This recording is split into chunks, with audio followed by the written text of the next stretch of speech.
nắng hộp từng on hộp từng on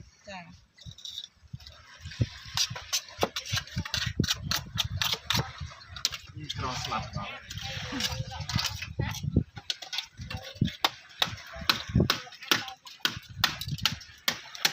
nè đang thơ mấy chứ nè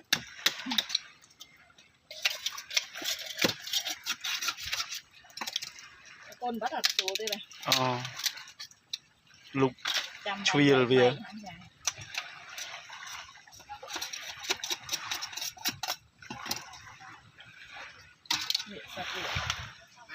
nó độ ta năng tích đấy xe là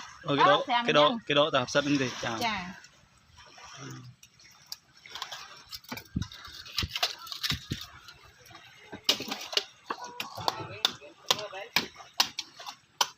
nè cần sợi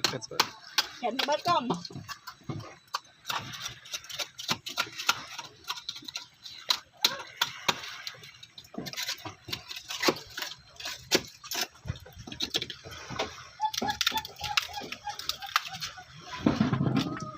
viên bơ mới lại biết được nhanh